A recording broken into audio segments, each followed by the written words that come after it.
Le marché unique européen célèbre ses 30 ans en 2023. Dans marché unique, il y a le terme marché. Un marché, c'est là où on échange, où on découvre, où on achète.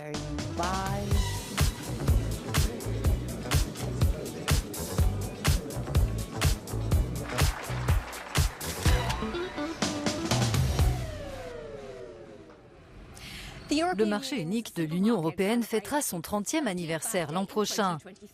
Un tournant en matière d'économie puisqu'il a changé la vie des entreprises et des citoyens à travers le continent et qu'il le fait encore aujourd'hui. Bienvenue dans une nouvelle saison de Business Planet.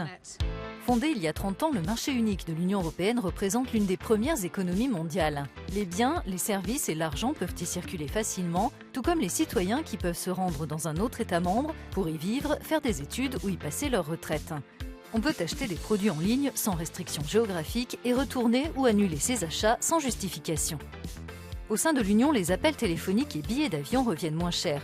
Et aux frontières intérieures, il n'y a pas de douane, de droits de douane ou de taxes pour les entreprises. Les produits répondent aux mêmes normes de sécurité et d'environnement. L'Union a aussi plus de poids pour négocier des accords commerciaux avec le reste du monde. Et le marché unique évolue en fonction des changements économiques. Nous venons de voir quelques-uns des avantages du marché unique. Je suis avec Kirsten Jorna, directrice générale du département de la Commission dédiée au marché unique. Quels sont les défis et les problèmes auxquels il est confronté actuellement ? C'est comme si l'on était dans le camp de base du marché unique, car la route est longue face aux défis de la crise sanitaire, le Covid est toujours là, et de la crise énergétique suite à l'agression russe.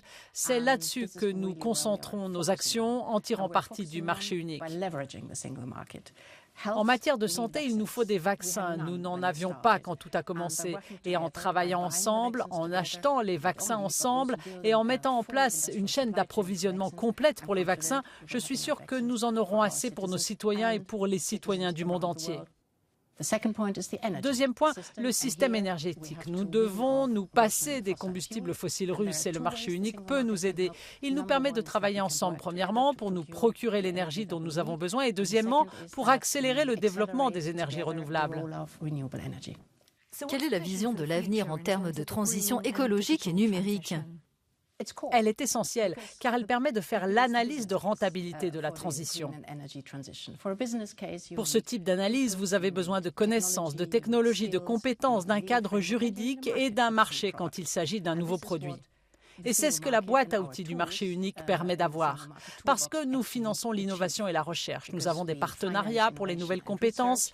Nous avons le paquet Fit for 55 qui vise à réviser la législation de l'UE et nous facilitons également la commercialisation. C'est aussi une analyse de rentabilité qui incite aux investissements. À Rotterdam, aux Pays-Bas, nous rendons visite à une start-up. Scone Energy loue dans toute l'Union européenne des systèmes d'énergie propres qui servent sur les chantiers de construction ou dans les ports, des solutions alternatives aux générateurs diesel. Le marché unique a permis à Scone de travailler sans frontières au sein de l'Union. Où que l'on soit dans l'Union, on veut pouvoir tirer les enseignements de la mise en place d'une solution dans un autre pays.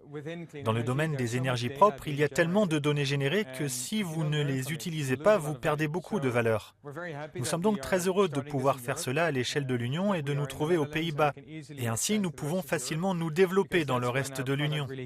Scone fournit également des batteries pour les plateaux de télévision et de cinéma. Nous avons comme clients des sociétés de production. Et quel que soit l'État membre où elles tournent, elles peuvent utiliser les solutions que nous avons sur place ou que nous pouvons expédier par-delà les frontières sans problème. Dans la ville néerlandaise de Tiel, Scone a installé un système électrique hybride pour des hébergements accueillant des réfugiés. Ce générateur jaune, qui ne fonctionne que quelques heures par jour, charge la batterie qui se trouve à côté, puis celle-ci alimente les logements en électricité. Quand on est réfugié et que l'on arrive dans un logement, on veut pouvoir dormir dans de bonnes conditions et sans bruit. C'est pour cela que la municipalité de Tiel a choisi de ne pas utiliser un générateur diesel 24 heures sur 24 pour alimenter ses hébergements en électricité. La batterie est effectivement silencieuse, mais elle a d'autres atouts puisqu'elle permet d'économiser du diesel, de réduire les coûts et de générer moins d'émissions.